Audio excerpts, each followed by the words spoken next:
नौकरी, मजबूरी या शौक? सीधी सादी सी रोली की शादी सिड से तय होती है। शादी के बाद तुम नौकरी करना चाहोगी? नहीं नहीं, बिल्कुल नहीं। वैसे मैं ये नहीं कहती कि नौकरी करना ठीक नहीं है, लेकिन पर्सनली मैं ये सोचती हूँ कि मैं गृहिणी बनूंगी। हाँ हाँ, क्यों नहीं। गृहिणी बनना भी आसान नहीं है। एक सफल परिवार चलाना किसी देश को चलाने जितना ही कठिन है। रोली को सिड का साथ और बात दोनों अच्छी लगती है, और फिर वो दिन भी आ जाता है जब दोनों की शादी हो जाती है। शादी के बाद ये क्या, सारा दिन किचन कपड़े और चार दीवारों के आगे पीछे घूमती रहती है। जा बाहर निकल कर देख, कितनी स्मार्ट लगती हैं वो औरतें जो नौकरी करती है। हाँ, अच्छी तो लगती है सासू माँ, लेकिन मैं नौकरी नहीं कर सकती। मेरा मन घर के कामों में ही लगता है।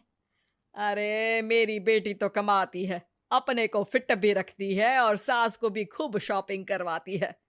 अच्छी बात है ना सासू माँ। मैं तो जो है उसी में संतोष मान लेती हूँ।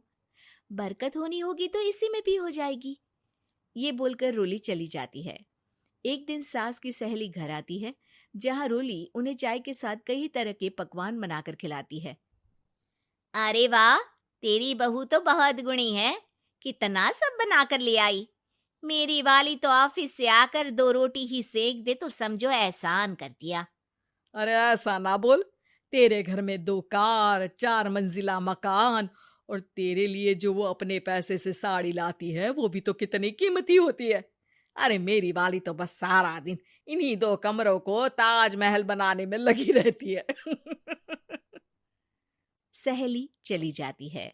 कुछ समय बाद रोली को एक सुंदर सी बेटी होती है। अरे क्या सारा दिन उस बच्चे में लगी रहती है। माँ, मुझे ना 1 मिनट भी छोड़ने का मन नहीं करता। देखिए ना, कितनी प्यारी है।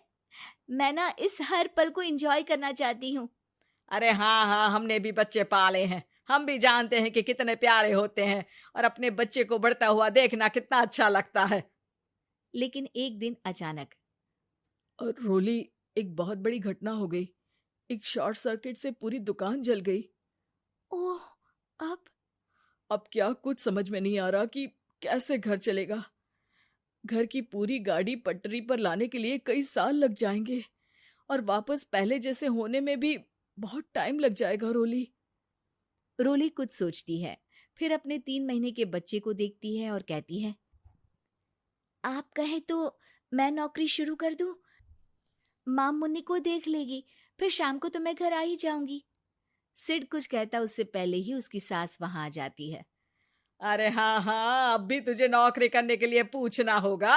अरे घर पर इतनी बड़ी विपदा आ गई है, तू है कि बच्चे का मुंह देख रही है। अरे क्या मुझ पर भरोसा नहीं है? अरे नहीं नहीं माँ जी, ऐसा क्यों बोल रही हैं आप? फिर क्या था, सिड से पूछकर 3 महीने की बच्ची को रोली सास के पास छोड़कर चली जाती है। शाम को ऑफिस से आने पर अरे सारा दिन इसने तो चैन नहीं लेने दिया, बस गोदी में ले लेकर घूमती रही। हाथ दर्द हो रहा है। बहू को बहुत गिल्ट फील होता है, लेकिन जब वो घर की हालत देखती है तो चुप रह जाती है। ऑफिस में सहेली कहती है, अरे रोली, तेरी तो बच्ची छोटी है ना, कैसे मैनेज करती है? कैसे मतलब? घर पर रहती है वो अपनी दादी के साथ। ओ यार, कितनी अच्छी है तेरी सास। मेरी सास को जब पता चला कि मैं नौकरी ज्वाइन करने की सोच रही हूँ, वो तो सीधे अमेरिका चली गई मेरी ननद के पास। अच्छा, फिर तू कैसे मैनेज करती है? अरे मैंने तो फुल टाइम मेड रख ली है। ओहो, वो तो बड़ी महंगी होगी ना। हाँ यार, लेकिन कमाई भी तो हो रही है ना। यार, मैं तो कभी अपना बच्चा इनके मम्मी पापा के पास ना छोड़ू। प्यार दुलार में खराब कर देते हैं ये दादा दादी बच्चे को। नहीं नहीं, मुझे अपनी सास पर पूरा विश्वास है। जो मेरे पति को इतनी अच्छी शिक्षा के साथ बड़ा कर सकती हैं, वो मेरी बच्ची को कभी नहीं बिगाड़ेगी। खैर, रोली की इस सोच से उलट पड़ोसियों के बीच हाथ में बच्ची पकड़े रोली की सास कहती है, अरे क्या बताऊं, सारा दिन बहू बाहर रहती है। पहले अपने बच्चे पालो, फिर बच्चों के बच्चे। अरे अपना जीवन तो कुछ रहा ही नहीं। अरे नहाने भी जाती हूं ना तो इसे साथ रखती हूँ, कल को कहीं गिर गई या चोट लग गई तो बहू तो हमारी खाल उखाड़ लेगी ना। अरे ऐसा भी क्या डरना बहू से, नौकरी थोड़ी की है उसकी। अब क्या बताऊं, पढ़ी लिखी लड़कियां हैं आजकल की। चलो चलती हूँ, सब्जी बनाने का वक्त हो गया है। बच्चे आएंगे तो खाना तो बना मिले। सास ये बोलकर वहां से चली जाती है कि तभी रोली ऑफिस से घर पहुंचती है। बाहर पड़ोसियों को देखकर, नमस्ते आंटी जी, कैसी हैं आप? अरे बहुत अच्छी हूँ, लेकिन तेरी किस्मत तो सबसे अच्छी है। क्या सास पाई है, मोती दान किए होंगे तूने। तेरा बच्चा भी देखती है, खाना भी बनाती है।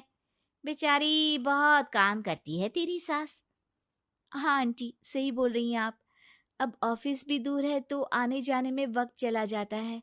खैर चलती हूँ। हाँ हाँ बेटा जाओ, गर्मा गर्म खाना खाओ। रोली घर आती है, जहाँ सास एक बार फिर छोटी सी मुन्नी की शरारतें गिनाने में लग जाती है। अरे आज तो इसकी वजह से मुझे 2 बार कपड़े बदलने पड़े। बार बार पानी गिरा दे रही थी। दोपहर में थोड़ा सोचा कि आराम कर लूं तो दूध के लिए रोने लगी। हाय, मैं तो परेशान ही हो गई। रोली को सास की बात अब कुछ अजीब लगती है, पर वो जल्दी से कपड़े बदलकर किचन में जाकर रोटियां बनाने लगती है। सारा महीना काम करने के बाद रोली को सैलरी मिलती है। वो पैसे लेकर सीधे सास के पास जाती है। माँ जी, ये मेरी सैलरी। आपने हर कदम में इस घर का साथ दिया। मैं नौकरी करने के पक्ष में नहीं थी। मैं तो अपने बच्चे को बढ़ता देखना चाहती थी। मैं थोड़े में भी खुशी थी। कभी मैंने आपको किचन में पैर नहीं रखने दिया था। घर की मुसीबत नहीं आती तो मैं कभी इन जिम्मेदारियों को आप पर पड़ने नहीं देती। अब सास समझ चुकी थी कि उसकी गलती कहाँ है। हाथ में पैसे देखकर कहती है, मैं पढ़ी लिखी नहीं थी तो पति ने भी कभी पैसे हाथ में नहीं रखे। बेटे ने भी गल्ला संभाला, लेकिन तूने मुझे समझा।